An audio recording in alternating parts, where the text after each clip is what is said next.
We'll introduce the panelists in a second, but just going to call an audible here, Jim. This is the second one we've done. Are we going to have a third one? Yeah, certainly. Thanks for mentioning that, Jason.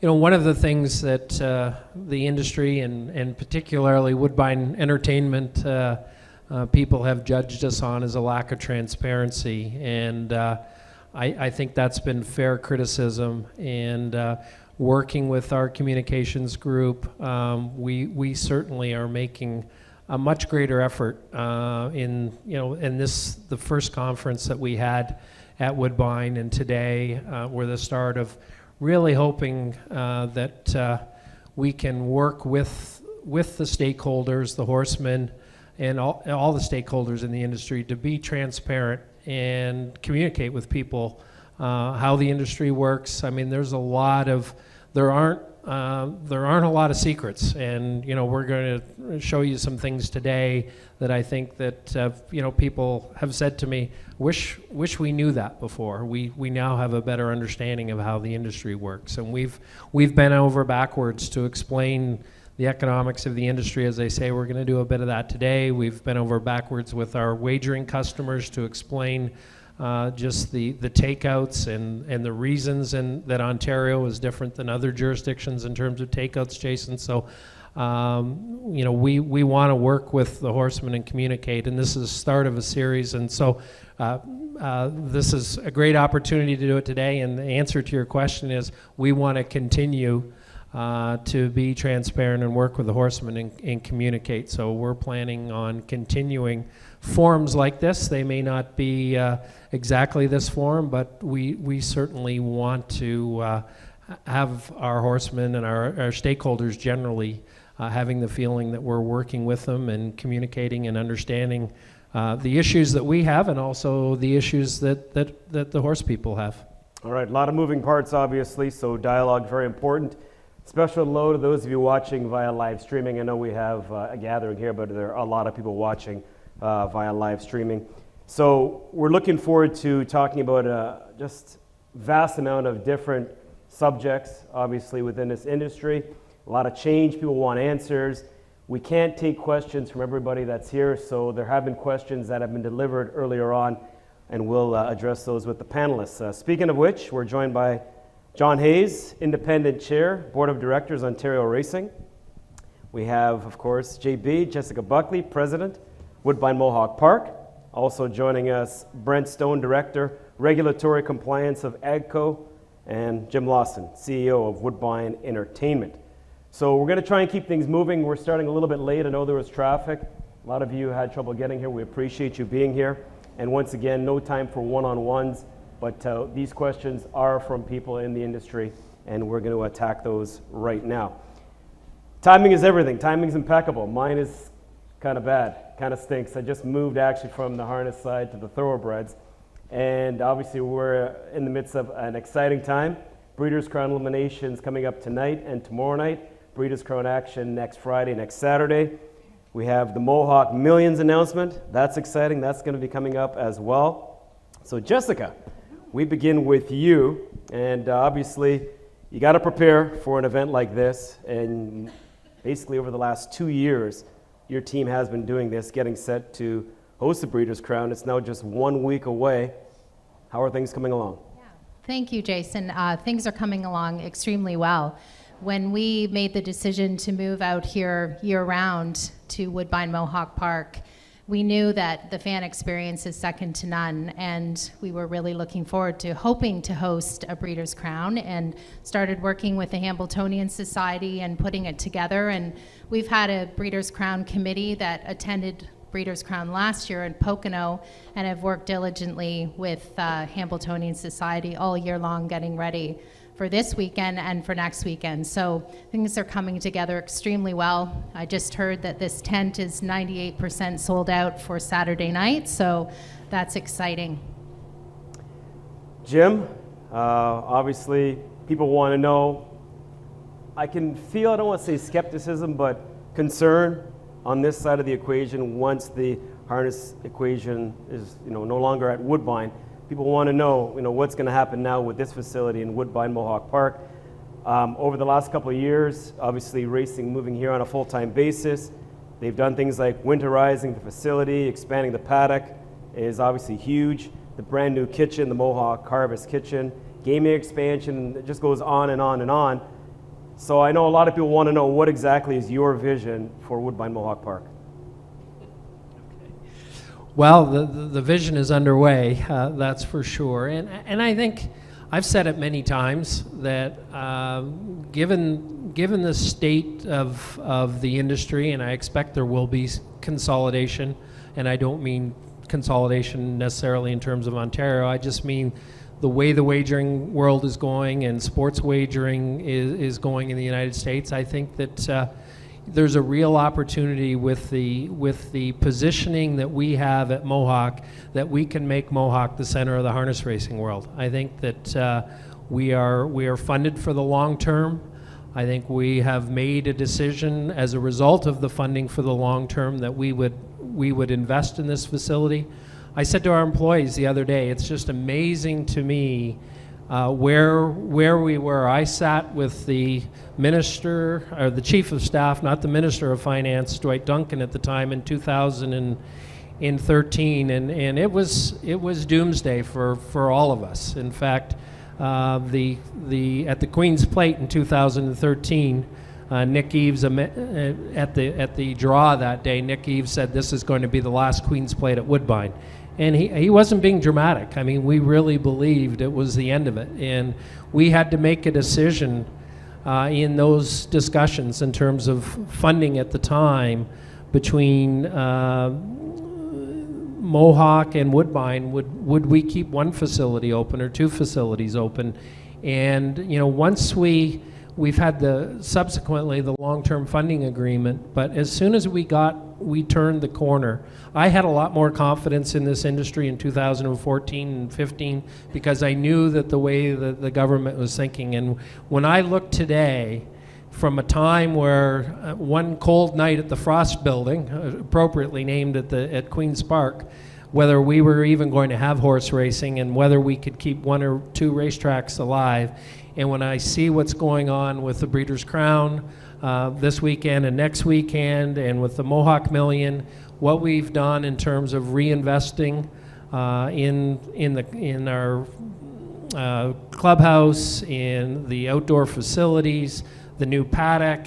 I mean, I'm really excited about the future, and I really think that I was asked today by DRF Harness, I mean, what do you think about the future? And I said, as I sit here, and I was sitting in the parking lot, I said, I'm extremely excited about the future of harness racing on this site. I said, we are funded, we are reinvested, and I expect us to be the center of the harness racing universe in the next 10 years. And that's really exciting for us. And in terms of the vision, I think we cannot rest on our laurels, none of us. And that's part of getting together and communicating, and the tagline being stronger together. We have to, as an industry, both breeds, owners, trainers, breeders, we have to work together and understand we've got the fight of our lives in terms of what our challenges are.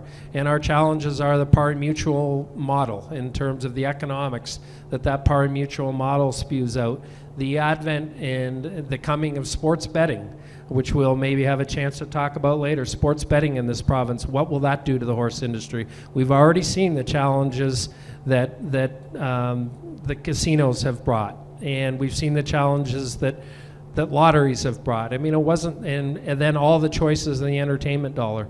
So we have to work together and look at new and innovative things to bring people. We're coming out with new technology in terms of Dark Horse. Around the corner here, horsemen or horse people, you're going to see us trying different distances. We're going to be trying to run 1 3/8 here this later this fall. We're going to be using trailers. We're going to try and do some different things in this industry. I know it's not unique to the whole industry. I know they run different distances in Europe and even at Meadowlands at times, but we've got to try some different things. We've got to engage young people. We've got to mix the sport up. And so my vision, Jason, aside from the fact that we want to be the center of the harness racing universe, how to get there is we're going to be innovative, we're going to be creative, we need everyone's cooperation, including the AGCO, and to get there. I mean, I think we have to work together. I think this industry is challenged right now, and I'd like Woodbine, and we've got a great management team. Jessica's done a great job here. We've got great people working in events. We have formed a very strong management team at Woodbine, and our hope is we can continue to be leaders in innovation and change and technology, and make ourselves the leaders in the world in this harness racing industry. So I'm excited about it. This fall, Jessica, obviously, the highlight being the Breeders' Crown. Next fall, we're looking forward to Mohawk Million.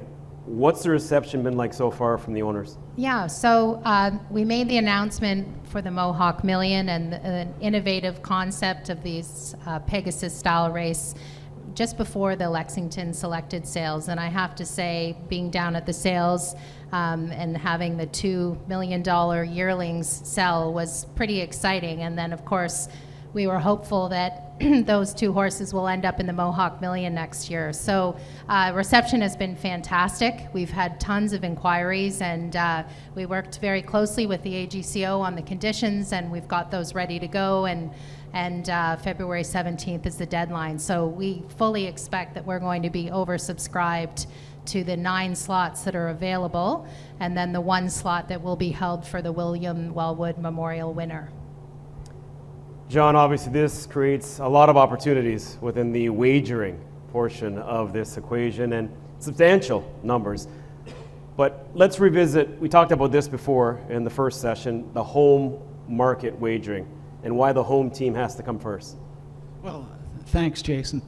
And I'm going to digress a little bit here, but I am so pleased to see the Breeders' Crown at Mohawk next weekend and have the spotlight of North American Standardbred Racing on Mohawk. It's not only Ontario racing involved, we have a ton of Ontario participants this year, and hopefully they'll continue their success that we've seen in the past, and it's just going to make us a better looking product to wagers in both Ontario and the US. You mentioned home market wagering. Just to get down to very simple tax or very simple explanation, it's wagering in Ontario by Ontario residents. What people may not know, from the standardbred side anyway, 3% of that gross wagering goes to fund the Ontario Sire Stakes program along with the thoroughbred and quarter horse HIP program. So it's very important to grow that wagering, which once again funds our very successful Ontario Sire Stakes program through the summer. And just give you a couple of sides here.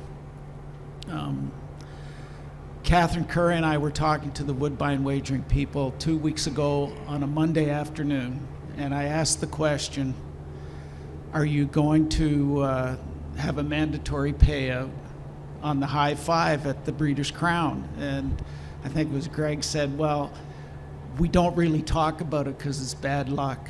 Well, wouldn't you know it, that night somebody hit for $323,000. So we don't have that carryover going in, and I've promised them I'm not going to bring it up ever again. Secondly, and I think this is good news, if you look at the average wagering per race in Ontario this year, you've got Little Clinton and Georgian both close to 30% increases in wagering.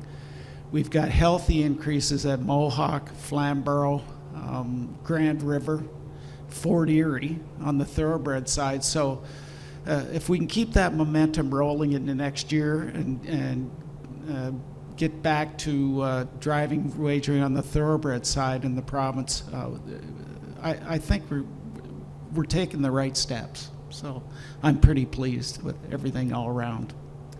Overall, OR is, still fairly new. It's been a couple seasons now. You spoke of your team, Catherine Curry, John Siskos, the entire group. Over the last 18 months, maybe just talk about, for those who are not sure, the mandate of OR and how it all works. Okay, it seems like years ago if you ask my wife, but Ontario Racing was formed at the request of the Liberal government in power in the province at that time to be the focal point or the point of contact for all racing in the province. And if we go back before that, every group was represented, you know, whether it was Horsemen's Association, breeders, racetracks, Jim Lawson, calling on the government, and there was just way too many points of contact. So they asked the racing industry to consolidate into a concise one voice, one point of contact for government relations. Ontario Racing was formed, and the initial board and the current board of Ontario Racing, there's 10 members. There's a thoroughbred racetracks, Woodbine and Fort Erie.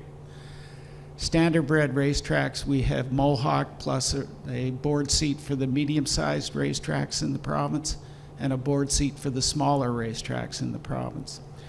Horse people are represented through COSA, the HBPA and the Quarter Horse Association, and thoroughbred breeders and standardbred breeders are members of the board.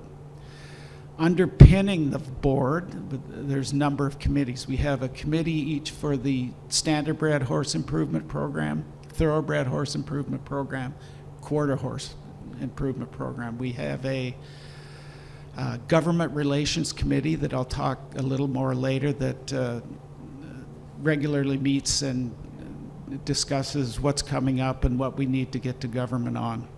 We have an equine care committee that we funded the University of Guelph on some research projects into racing horse injuries and causes of racing horse injuries in the world of racing.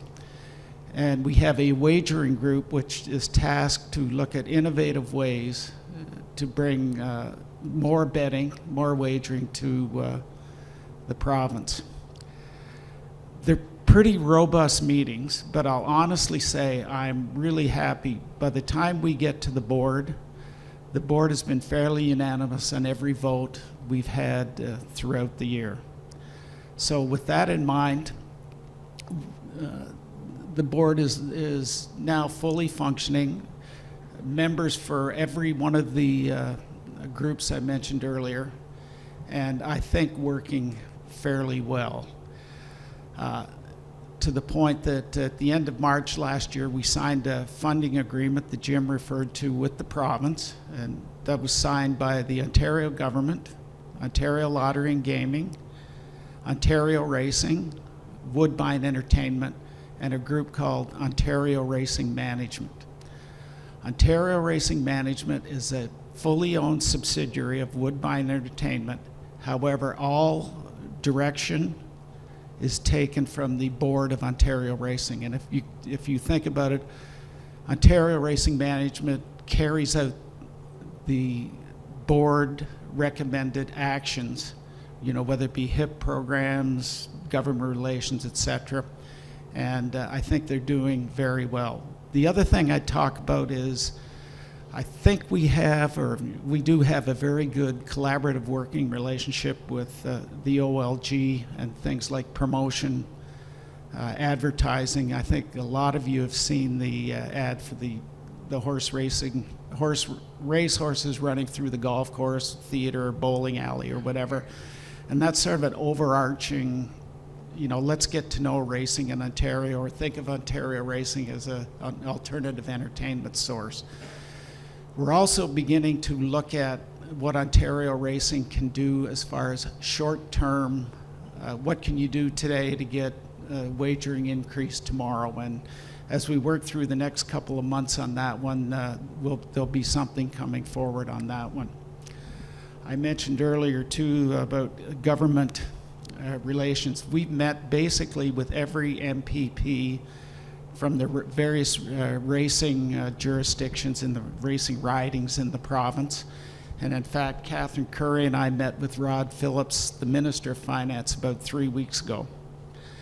And we talked about 4 or 5 issues that are impacting racing today that we need to focus on as we go into the future. And one was horse supply / full field racing. If you get into the data, anytime you have less than a full field racing, there's a significant drop in wagering. So one of the ways to drive racing is to ensure that you have full fields so the wagering public can bet on them.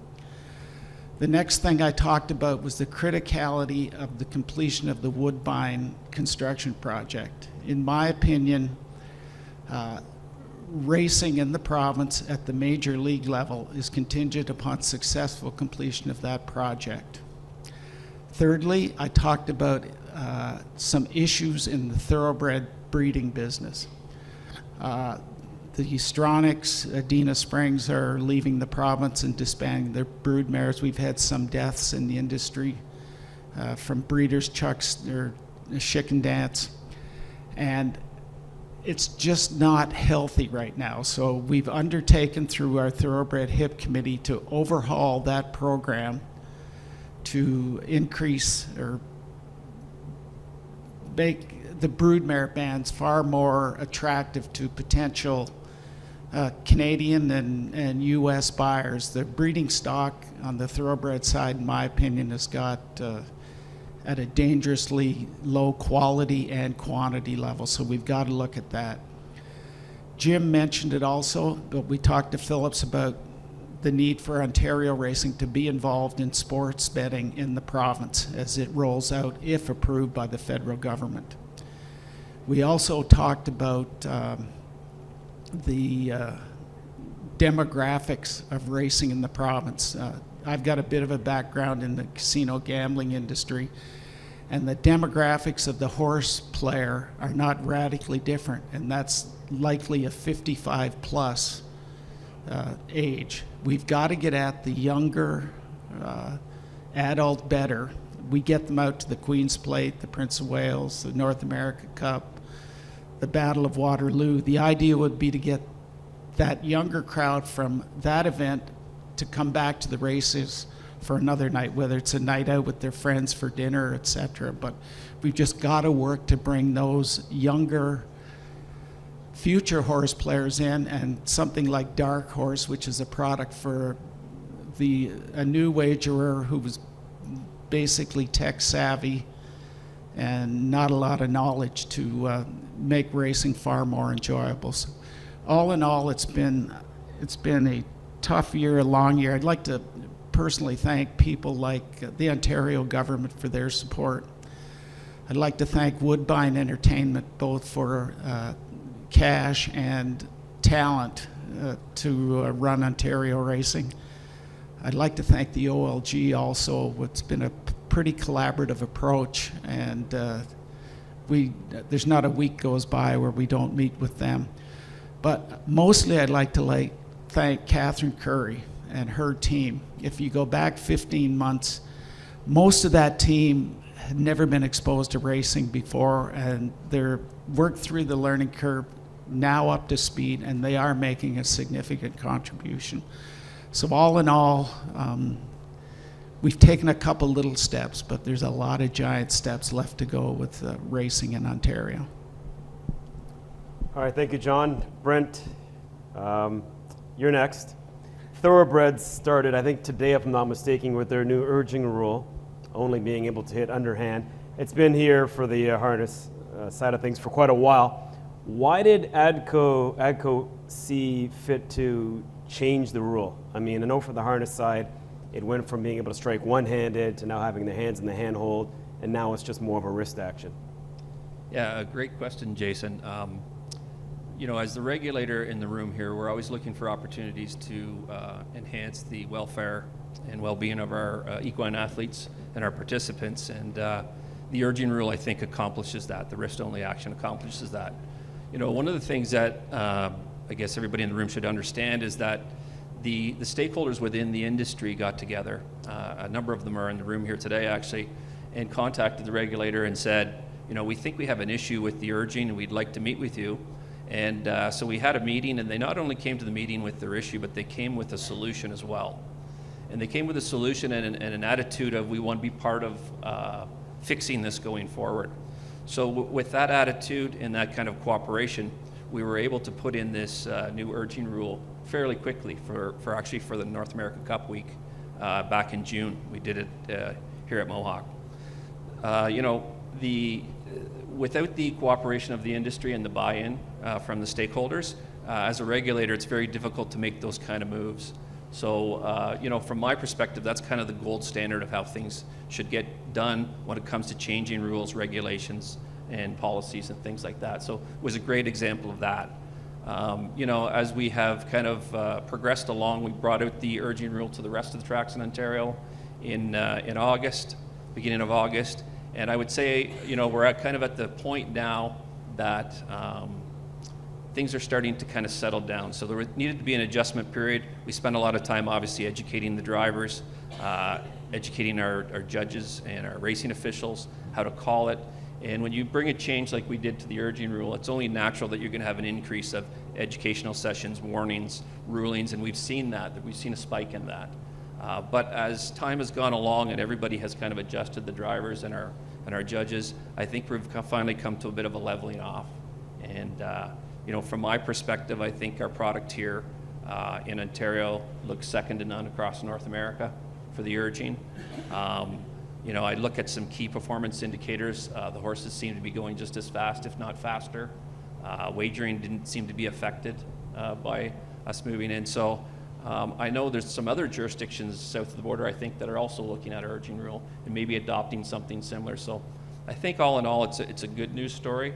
I think Ontario has to be able to tell its story about protecting the horse, and I think this is one of the chapters that tells that story. So we're very happy with where we are so far in the new urging rule.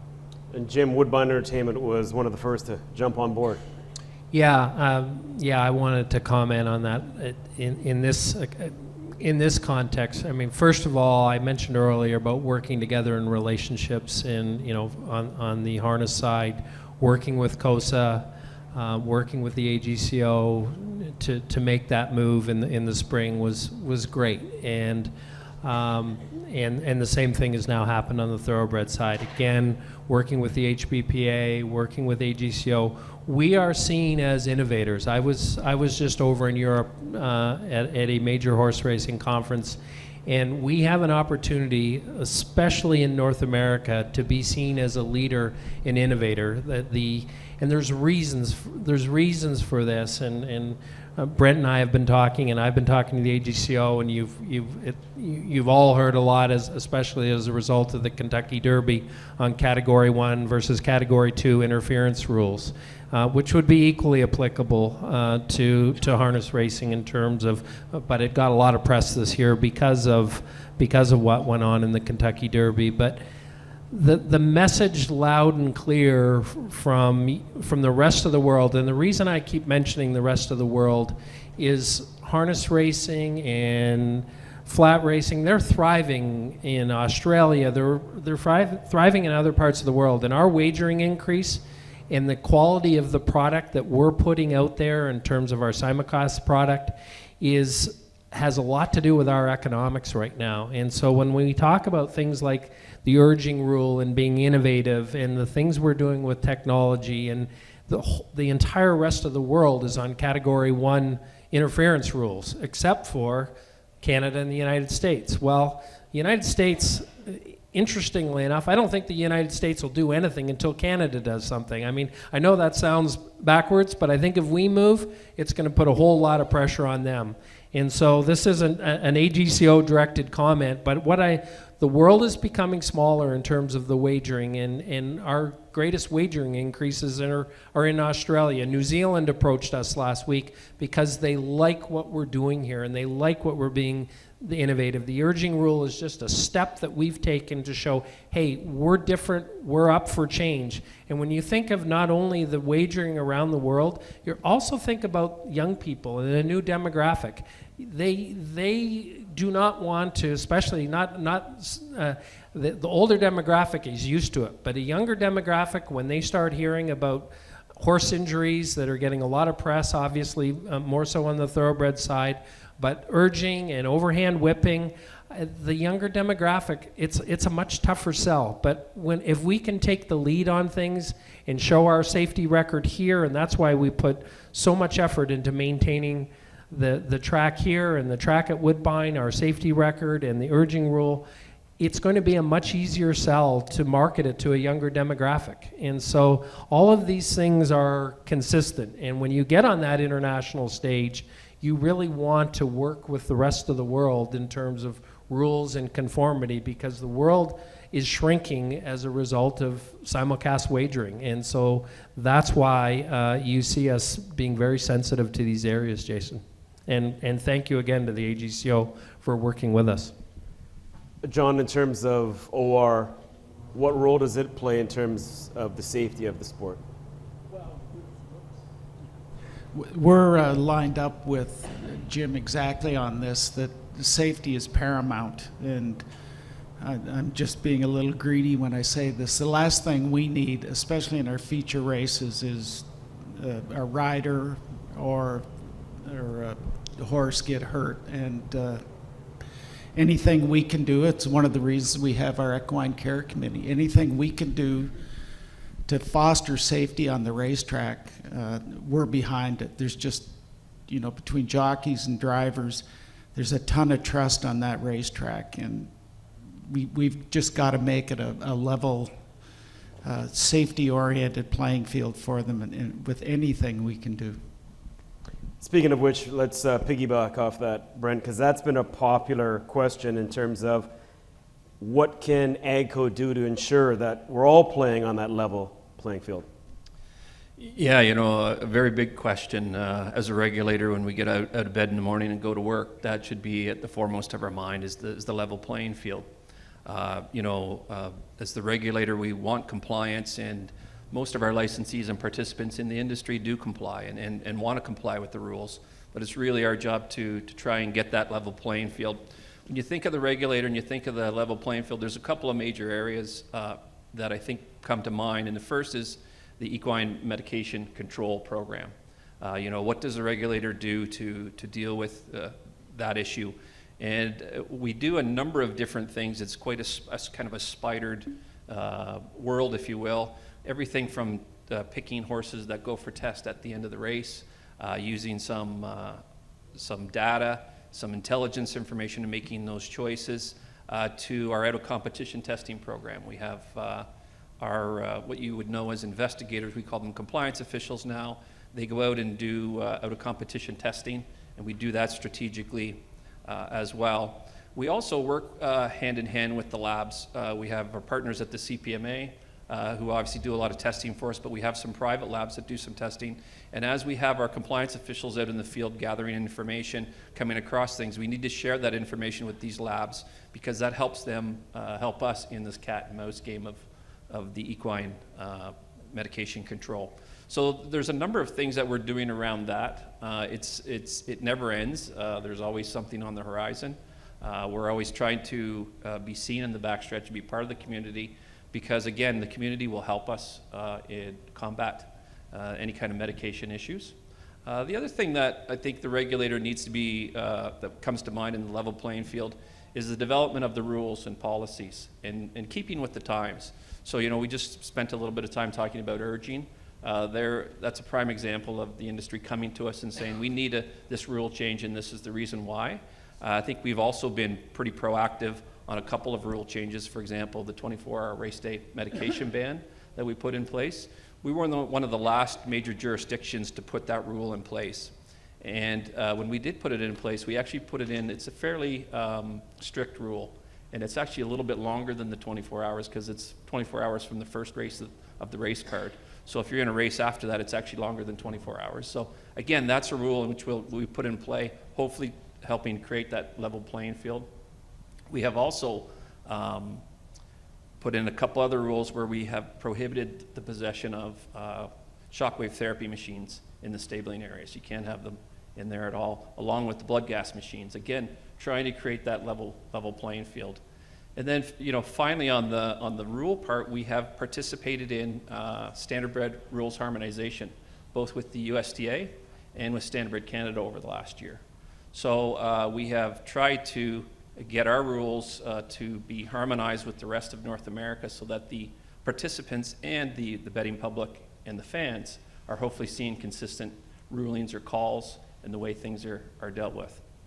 And I would say the last thing I think when we think about the level playing field from a regulator is when we talk about some of the I've lost my chain of thought. So some of the rules that we change, getting the feedback and taking that feedback and making the appropriate changes or adjustments as we go. So, you know, I could probably talk about level playing field and the regulator for a long time up here, because pretty well everything we do kind of points towards that. But I'll just kind of end it there, because I want to monopolize all the time up here. Okay.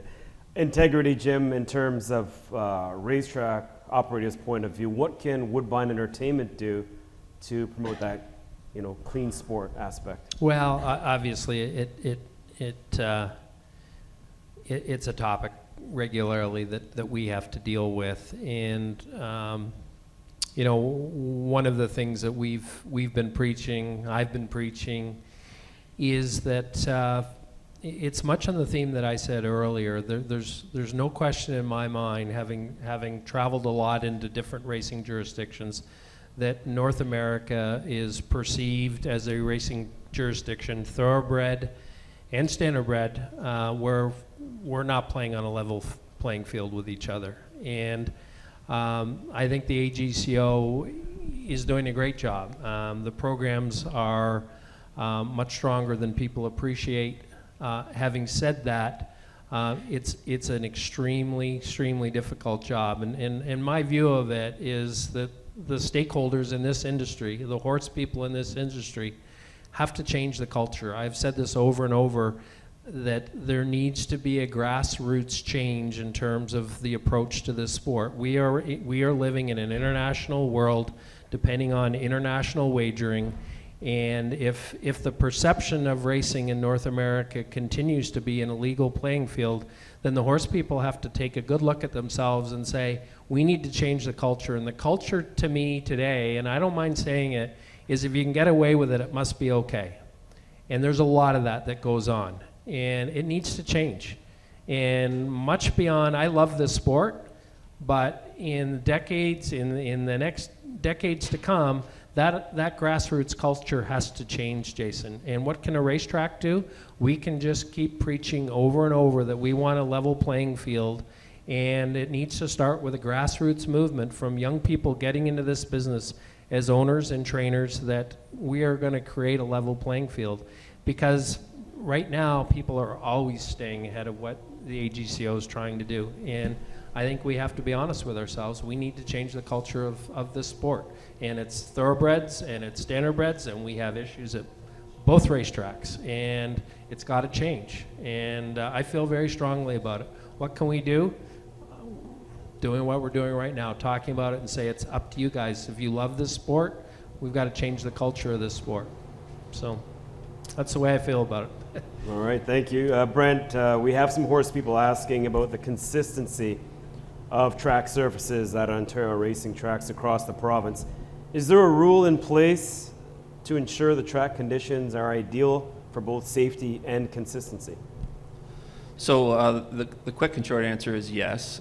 We have a policy directive in our rule book that was created back in 2010 that addresses racetrack surface, and the policy actually speaks to the cushion that should be on the tracks, the amount of times the track should be graded, the employees that should be dedicated to doing that work at the racetrack. So we have this policy directive that is in place, and that helps us ensure good safe racing surfaces.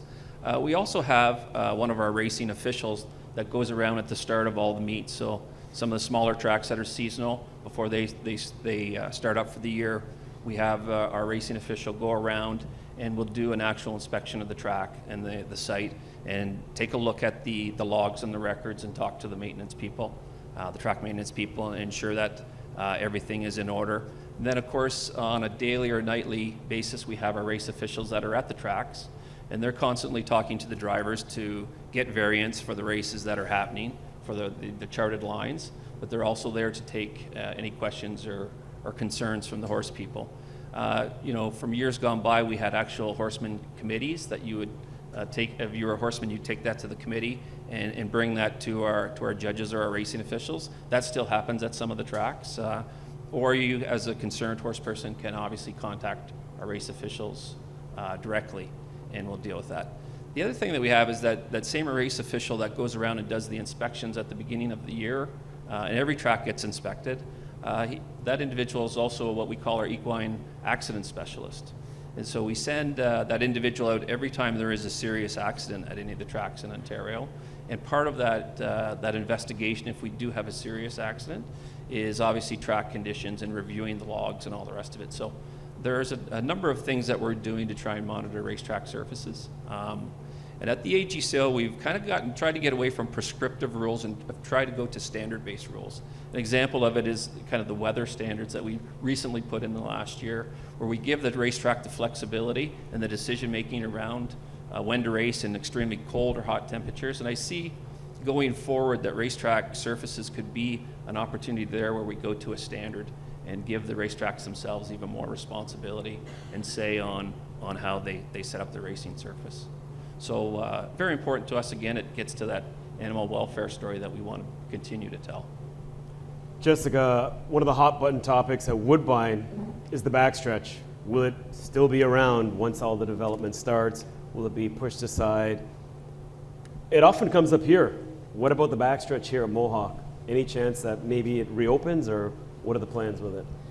So we have had that question multiple times this year, and spoken to a number of horse people about it. And we did put together a business case to see whether that was something we could do. Unfortunately, we just couldn't make the numbers work based on the amount of capital that we'd have to reinvest in that area to get those barns up to speed. Barns 5 and 8, of course, have been kept up and active for Lasix horses. And now with the new paddock extension, those horses will be using the brand new paddock. However, we'll still keep barns 5 and 8 available for emergency purposes. But the decision really is twofold. One, it's the sheer cost to operate that, because it's not just the capital, it's also the ongoing expenses with security and facilities and all the rest.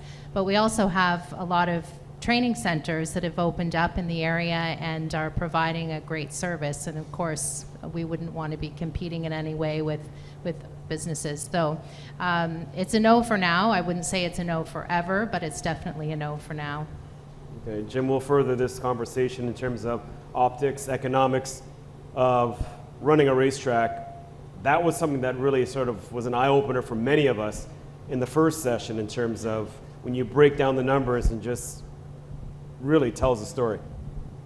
Yeah, I think coming away from the first session we had like this, one of the things we did want to share was the economics in this province of running a race, net income from wagering versus purses paid out on each race. And we have a slide that we showed on the first Stronger Together conference, and I had nothing but questions and comments about it. But this first slide, I think we have one for stakes too, but this just shows you the economics of operating a racetrack. Now, some of as you look at this, these are not all entirely Woodbine losses. Some of the purses do come from breeding programs and the like. So the number that you see in the bottom, loss per race, of $20,000 and $7,500 per race that we lose every time we put on a race. I mean, those aren't strictly Woodbine losses. Those also, that's the economics of operating a racetrack and putting on races. So our average wagering per race is and I'm just reading the numbers that you can all see, but what it really shows you is that when you take our net income from wagering, which is $24,000 on an average wager of 400,000 on the thoroughbred side, and you can look at the numbers on the standardbred side, we end up losing $20,000 per race. So the number of races we run per year, the cost to running horse races for us is $23 million. On the thoroughbred side, $14 million. You quickly come to the conclusion, how do we do it? And we can talk about that. That's probably Jason's next question. Like, I was going to say there's a lot of red there, so that's well, not the business it model just you want to see. the margins of from wagering on the pari mutual wagering versus the purses we pay out, we lose money every time we run a horse race. And so it's a challenging business, and these numbers, they're shocking. I mean, they're not shocking to me because that's what I live with every day, but they're shocking to you guys in the business, I'm sure. And it was a real shock to when we first presented these. And it doesn't bode well. Now, the good thing is that by good fortune or good luck, we've been blessed with a beautiful parcel of land here, a beautiful parcel of land at Woodbine, and we need to try and leverage our assets to keep going. And a lot of approximately 50% of our purses are funded today through the OLG. We wouldn't be operating a racetrack. We could not operate a racetrack on our own, and without support in that sense. But we don't want to be on the government coffers forever. That is, if there's one big goal that we have, that is to try and be independent of the government. And that's why you see us embarking with partners on development of 300 or 400 acres at Woodbine. We're looking to develop land here. We have to find ways to generate new revenue. We are going to campaign shortly that if there is sports wagering in this province, and we've already had a very healthy meeting with the OLG, but we are going to campaign that unless horse racing can participate in sports wagering, it's a very, very bleak future for the horse racing industry. And we think we're very well poised to participate from Woodbine Entertainment, and not just for Woodbine Entertainment. We would look to do it on behalf of all of Ontario racing. And when I say look to do it, it's to participate. I think sports wagering is going to come. It's figures we get in Ontario is it's a $10 billion business. A lot of that money is floating offshore today. I know the government, I think Sandra Papatello has talked about bringing a bill again to rejuvenate sports betting. The government needs money, whether it's the Liberals that get in or the Conservatives get in or NDP get in. I think you are going to see them taking a serious look post-election at sports betting, given the amount of revenue. And we are going to wave our hand very high and very loud from Woodbine Entertainment saying we're a nonprofit, we have a nonprofit mandate. We want to put the money back into horse racing. We want to put the money back into health and education. We want to put the money back into amateur sports. We today are the only legal single event sports wagering in this country on the internet. I mean, that's what HPI is. It's the only legal sports betting that goes on in this country today. And we do it well. We have a robust platform. We do it across the country. And we're Canadian, and I think that's important too. And we are going to make those points, as we've already made to OLG, saying, listen, and we also have a good relationship with the regulator. We're not registered today as a gaming player, but we're highly regulated as a gaming supplier, and we have a robust management team. And so we need to do these things. And when I say these things, we need to generate revenue. And we want to be part of sports betting. You've heard a little bit about Dark Horse today.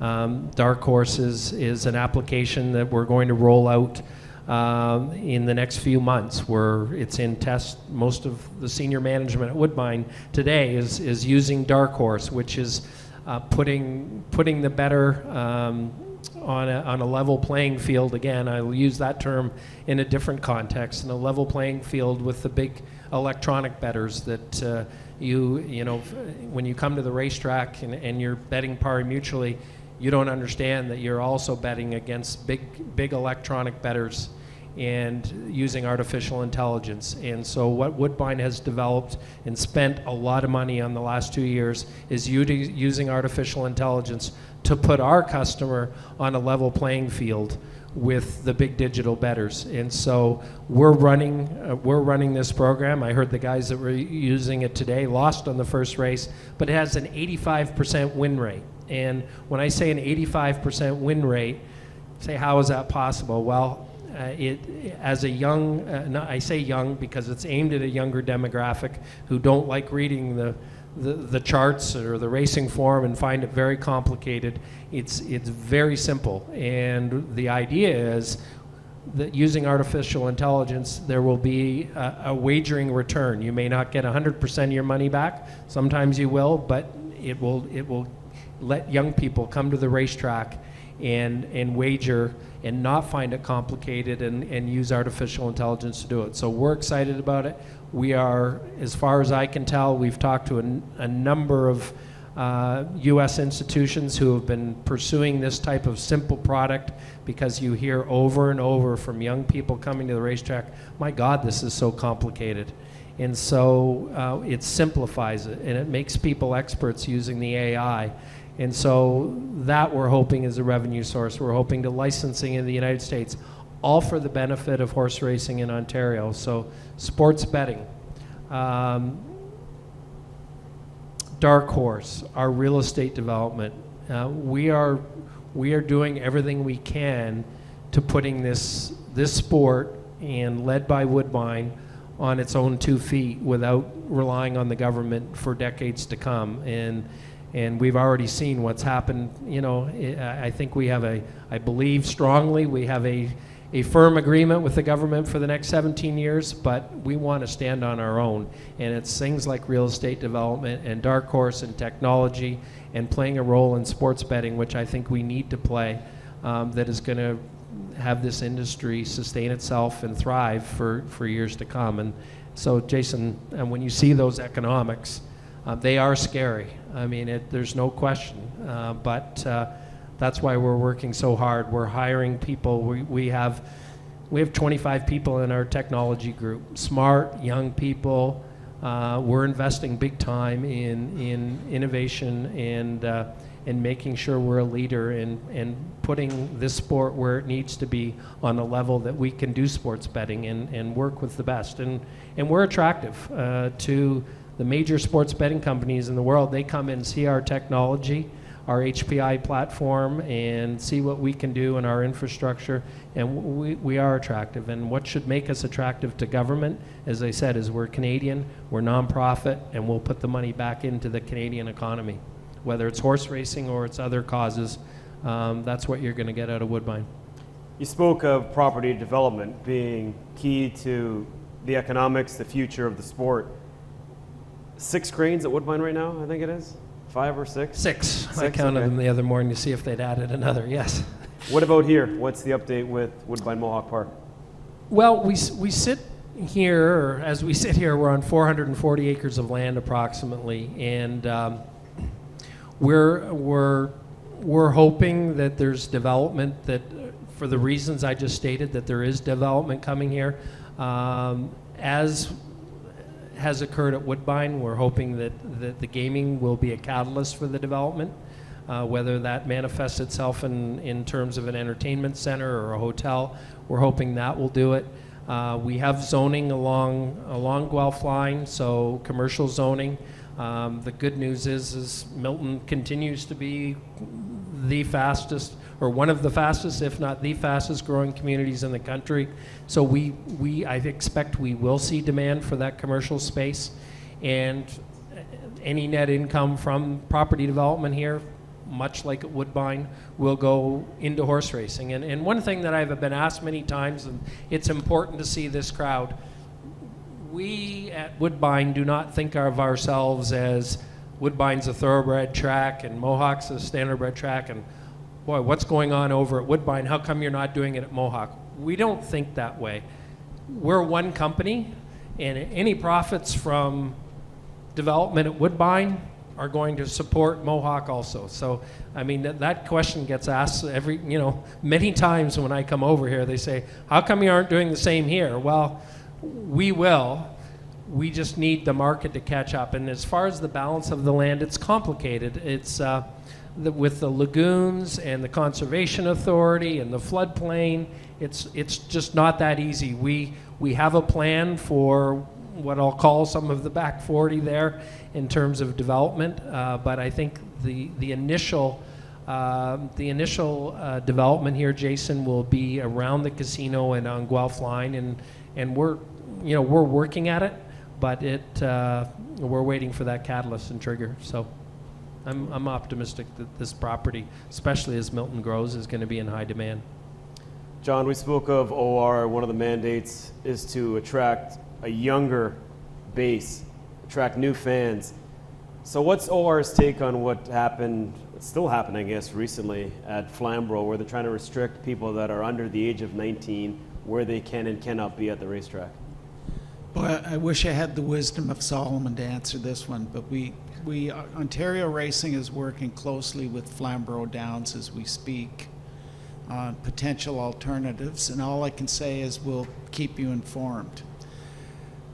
The only other thing I'll say is, and it's part of the dilemma, even though SARP is gone, the funding for racing to get us past, the loss per race that Jim showed, comes from the OLG, and that's lottery and casinos.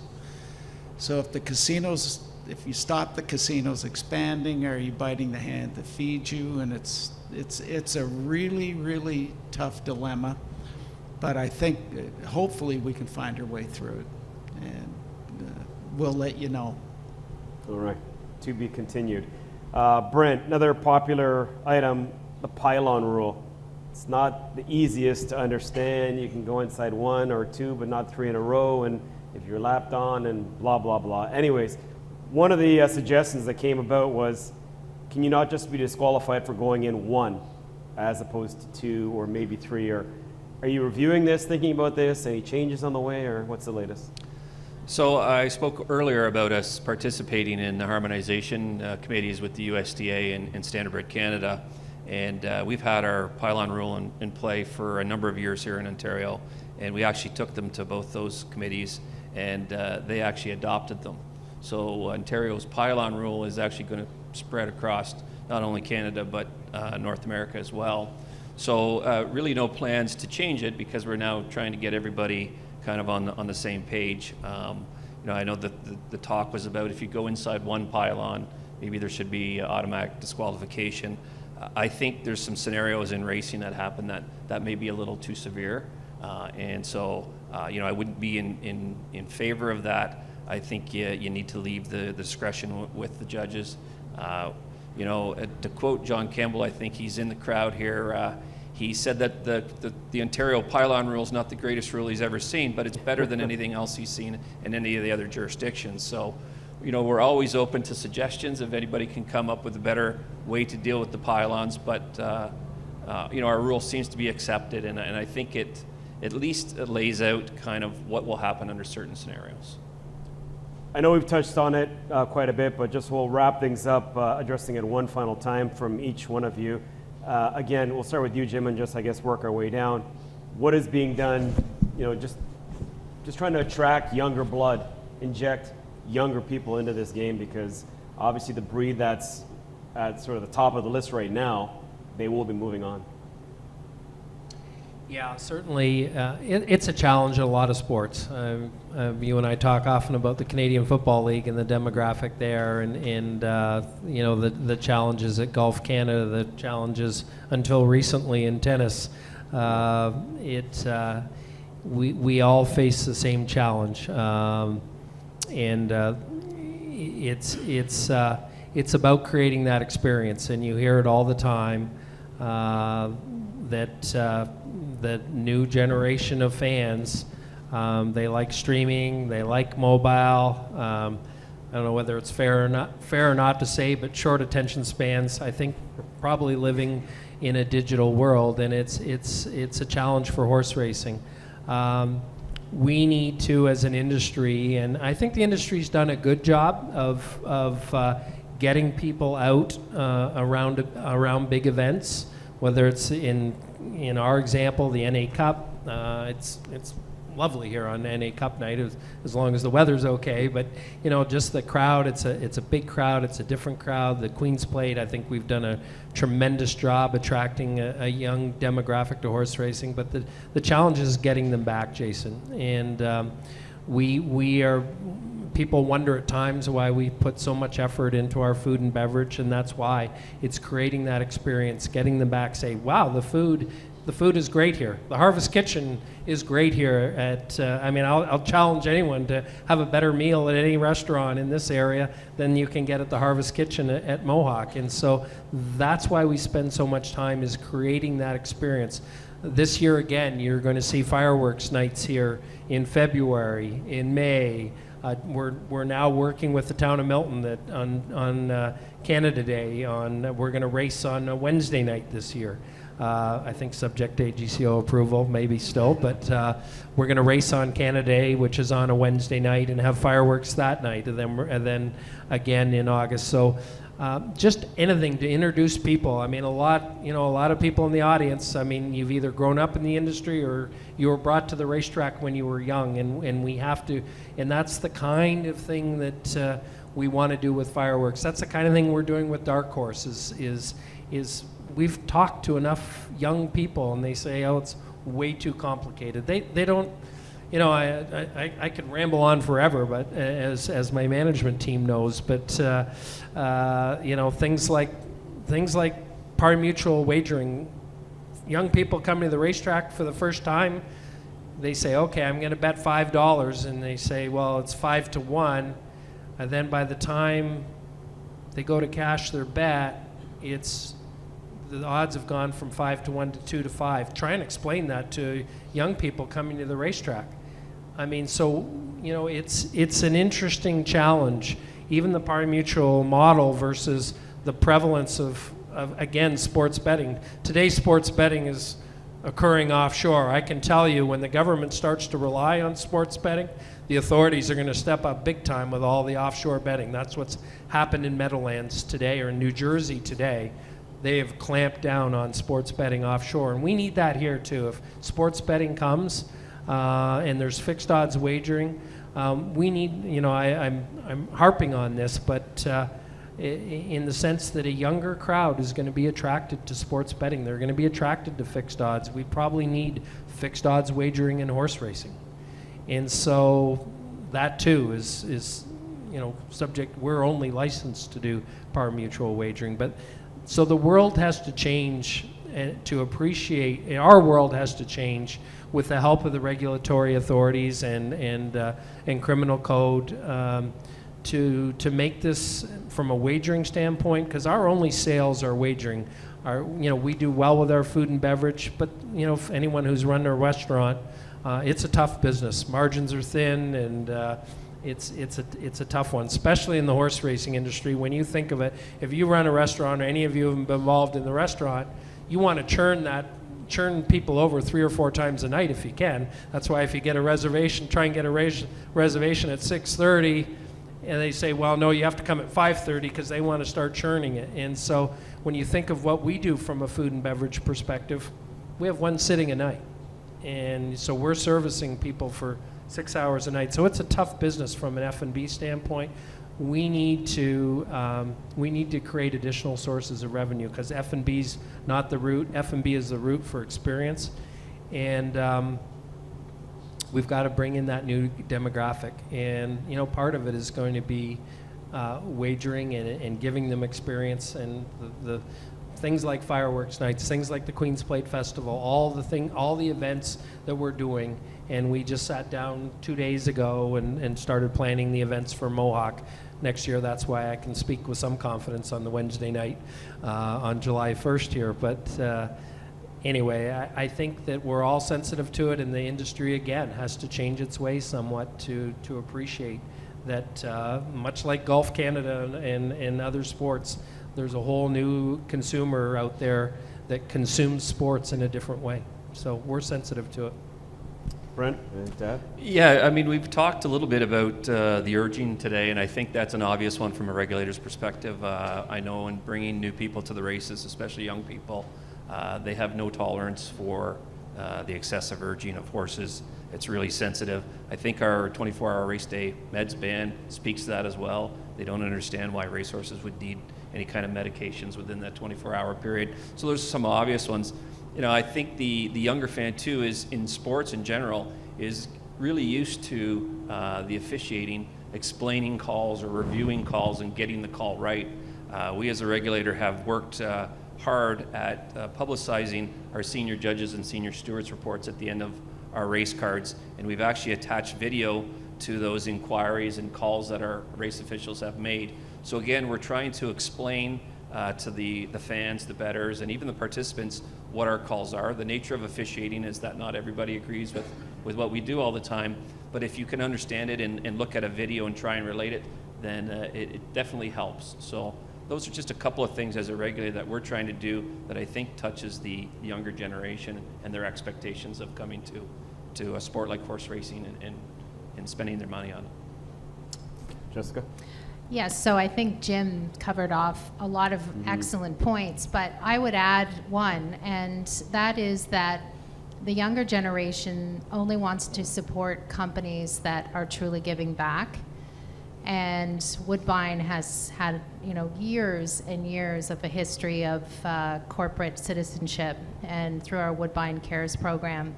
So I think it's important as an industry that we continue to do that within our own industry, but also reaching into the communities where we have our racing and our industry.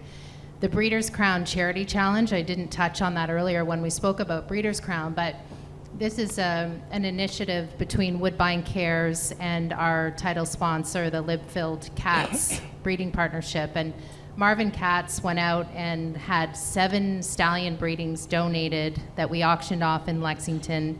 He secured the 4 champions from last year 1% of their 2019 earnings to be donated this coming Friday at the Breeders' Crown, and we're going to make a donation well over $100,000 on Friday night to the winning charity. So the initiative was really to engage a new audience in horse racing and get them exposed to standardbred racing, but also being able to give back to the community at the same time. So we're very proud of that initiative and looking forward to seeing who wins on Friday night. And if you haven't voted today, I encourage you all to vote on our Facebook page. There's 4 very deserving charities that are making the final run. John, you get the last word. Yeah, I don't have much to add, except I'm old enough to say this. Look at folks, the world is changing, and if I could be critical of the business of horse racing for one moment, you never heard the word customer. Never, never, never. In the past, up until, I'm going to say 10 years ago, when smarter minds realized what the game was about and there was competition. But never remember the customer, and the people that figure out the customer, provide the customer with what he wants. We'll get there in the future. Thanks. All right, yes, and we'll wrap things there. Thanks to John and Jessica, Brent and Jim, all of you being here today, our technical crew setting this all up, those of you watching via live streaming. And of course, the night's just about to begin. Jim has assured us we'll be doing another one of these in the near future. You're all more than welcome to stick around as we piece together the 2019 Breeders' Crown equation eliminations tonight and tomorrow night. Thank you, and enjoy your evening. We'll talk soon.